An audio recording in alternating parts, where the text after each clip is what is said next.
Hello students, आज हम polynomial पढ़ेंगे। पॉलिनोमियल मतलब बहुपद। इसमें पहले हम कॉन्सेप्ट पढ़ेंगे, उसके बाद इम्पोर्टेंट क्वेश्चन लगाएंगे। ये chapter UP board high school के लिए बहुत ही इम्पोर्टेंट है, तो इसको ध्यान से पढ़ें।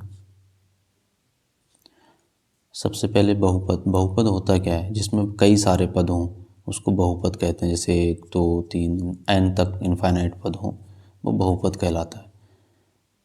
इसमें जो चर होता है, जैसे ये x है, ये चर है, और a1 a2 a3 ये क्या है? अचर हैं, जो कांस्टेंट हैं, जिनकी वैल्यू चेंज नहीं होती है। बहुपद होने के लिए इम्पोर्टेंट चीज़ क्या है? जो चर है, x की पावर 1 2 जैसे ये दी हुई होना चाहिए, लेकिन x की पावर -1 -2 -3 इस तरह से नहीं होना चाहिए। और x की पावर कभी भी 1/2 या x की पावर 3/2 या फिर x की पावर √3 इस तरीके से नहीं होना चाहिए, तो वो बहुपद नहीं कहलाएगा। बहुपद के लिए x की जो घात है वो हमेशा एक नेचुरल नंबर होनी चाहिए। जैसे यहाँ पर x की घात क्या है? 0, यहाँ पर 1, यहाँ पर 2, यहाँ पर 3, इसी तरीके से होना चाहिए। बहुपद के प्रकार हाई स्कूल के लिए जो बहुपद हैं वो दो ही तरीके के इम्पोर्टेंट बहुपद हैं, द्विघातीय बहुपद और त्रिघातीय बहुपद। सबसे पहले अगर हम द्विघातीय बहुपद की बात करें, द्विघातीय क्या होता है? ax² plus bx plus c, इस तरीके से होता है। द्विघात का मतलब जिसकी घात ज़्यादा से ज़्यादा, जिसकी घात 2 हो, ये द्विघातीय बहुपद हो जाता है। यानी कि ax² x की घात यहाँ पर कितनी है? 2। जो ज़्यादा से ज़्यादा घात होती है उसको गिनते। अगर यहाँ 3 होती तो त्रिघातीय हो जाता, 4 होती तो 4 घात वाला हो जाता। अब इसमें इम्पोर्टेंट क्या है? इसके दो शून्य के होते हैं। शून्य का मतलब सॉल्यूशन, जो इसके हल होते हैं वो 2 होते हैं। मान लिया जो शून्य का है इसके अल्फ़ा और बीटा हैं। शून्य का मतलब है जो अल्फ़ा और बीटा जो शून्य का हैं, अगर उनको x की जगह पर रख दें तो इस द्विघात की वैल्यू जो है वो 0 हो जाएगी। अल्फ़ा प्लस बीटा शून्यकों का योग। जो शून्यकों का योग होता है वो माइनस होता है -b/a, या हम इसको ऐसे भी लिख सकते हैं -x का गुणांक बटे x² का गुणांक। ये तो हो गया हमारा योग। अगर हम शून्यकों का जो इसके सॉल्यूशन है उनका गुणनफल निकालना है तो वो होगा c/a। तो ये क्या होता है? अचर पद होता है। इसको क्या बोलते हैं?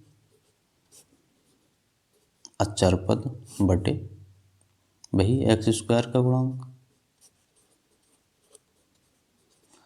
एक बात हमेशा ध्यान रखनी है, जो x² का गुणांक है वो हमेशा नीचे ही आता है। अच्छा, अगर हमें शून्यक दिए हुए हैं और उससे कोई बहुपद बनाना है तो हम कैसे बनाएंगे? मान लिया हमें शून्यक दिए हुए हैं अल्फ़ा कोमा बीटा, और उससे हमें क्या बनाना है? बहुपद। बहुपद बनाना है तो कैसे बनाएंगे?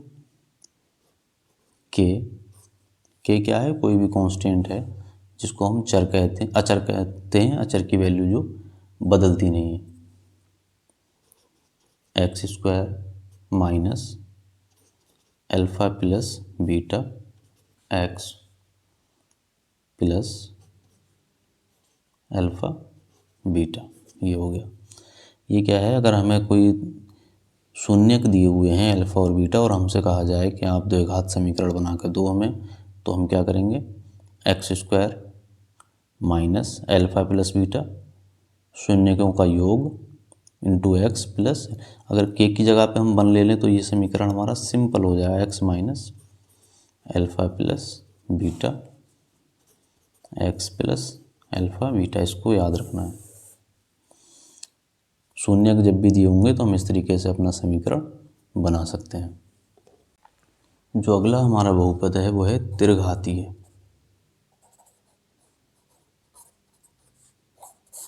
त्रिघातीय में क्या होगा? x की जो पावर है वो ज़्यादा से ज़्यादा 3 होगी।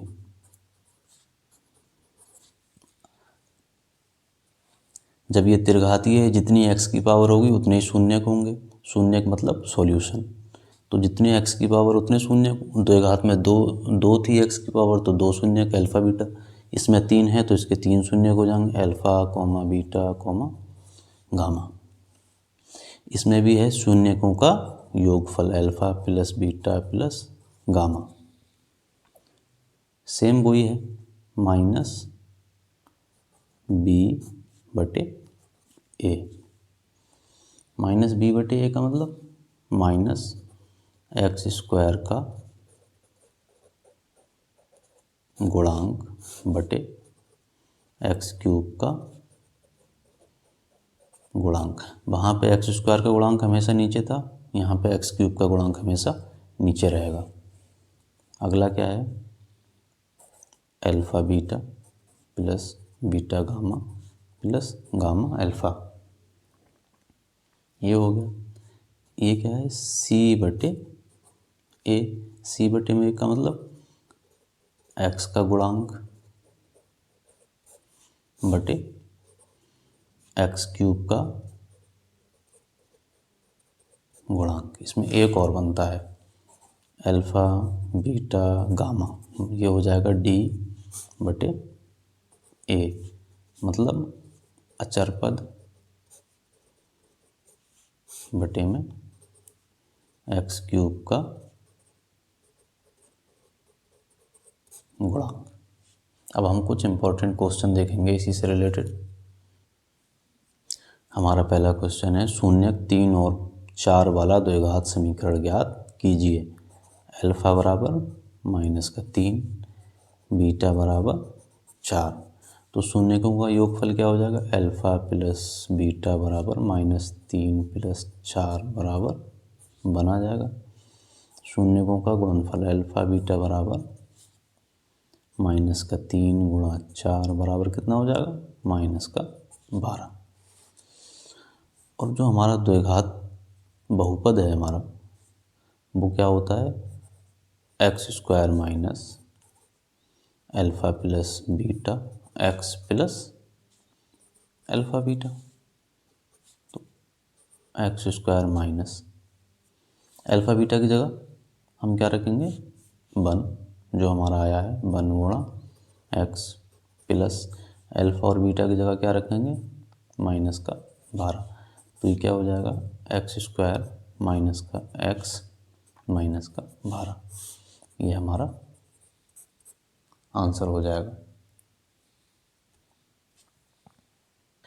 अगला क्वेश्चन है हमारा, यदि द्विघात बहुपद k-1 into x square plus के एक्स प्लस 1 के शून्यकों में से एक शून्यक -3 है, तो दूसरे शून्यक का मान ज्ञात कीजिए। क्या है हमारा बहुपद, k-1 एक्स स्क्वायर प्लस के एक्स प्लस 1। शून्यक क्या होता है, जिसकी वैल्यू अगर हम द्विघात समीकरण में रख दें, जिसका मान, अगर शून्यक का मान हम द्विघात समीकरण में रख देते हैं तो उसकी वैल्यू क्या हो जाती है, 0। तो रख देते हैं k-1, एक्स की जगह पर कितना, -3 का स्क्वायर प्लस के एक्स की जगह पर -3 प्लस 1, ये किसके बराबर हो जाएगा, 0 के। अब k-1, 3 तियाँ 9, माइनस का 3 के प्लस का 1 बराबर 0, मल्टीप्लाई कर देंगे 9k-9 माइनस का 3k प्लस 1 बराबर 0। ये क्या हो जाएगा, 6k बराबर 8, k बराबर 4/3 निकल के आएगा हमारा। अब हम क्या करेंगे, इस 4/3 को हम अपने समीकरण में रख देंगे। k की जगह पे हम क्या रखेंगे, 4/3 माइनस 1 क्या है, एक्स स्क्वायर प्लस 4/3 प्लस 1, ये बराबर हो जाएगा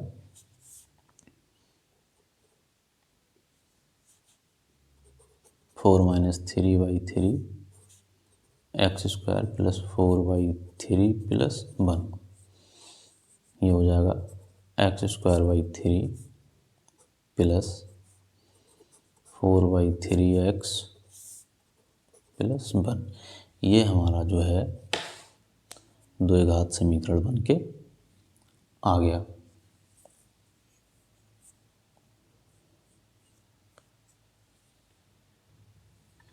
यहाँ से हम एक्स 1/3 कॉमन ले लेंगे, अंदर क्या बचेगा हमारा x square plus 4x plus 3।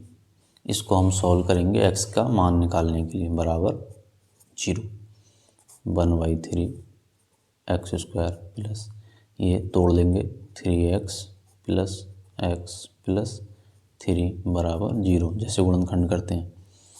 1/3, यहाँ से x कॉमन लेंगे, x कॉमन ले लिया, अंदर क्या बचेगा x प्लस 3, यहाँ से हमने 1 कॉमन ले लिया, अंदर क्या बचा x प्लस 3 बराबर 0। तो 1/3 x प्लस 1, और ये क्या हो गया x प्लस 3 बराबर 0।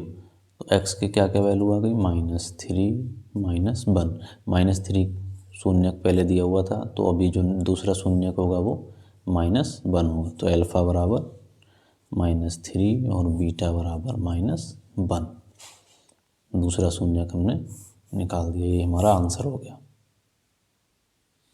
ये बहुत ही इम्पोर्टेंट क्वेश्चन है, इसे ध्यान से देखना है। और अगर क्वेश्चन समझ में आ रहे हैं तो चैनल को सब्सक्राइब जरूर कर लें। एक द्विघात बहुपद ज्ञात कीजिए जिसके शून्यक x square plus b x plus c के शून्यक के व्युत्क्रम है। इसका मतलब है ए 0 नहीं है, सी 0 नहीं है। अगर यहाँ ए 0 हो जाएगा तो ये द्विघात समीकरण बचेगा ही नहीं, एक घात हो जाएगा। A x square plus b x plus c, जो दूसरा समीकरण बनाना है वो इसके शून्यकों के व्युत्क्रम का बनाना है। तो पहले इसके शून्यक निकाल लेंगे, शून्यकों का योगफल निकालेंगे पहले।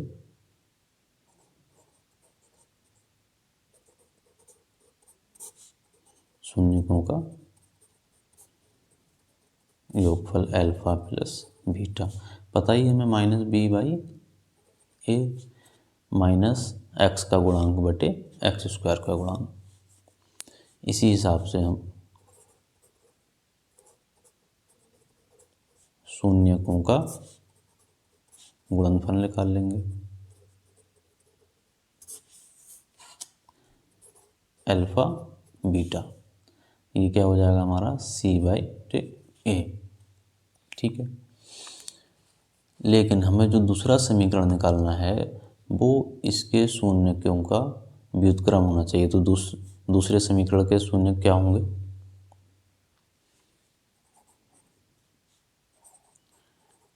प्रश्न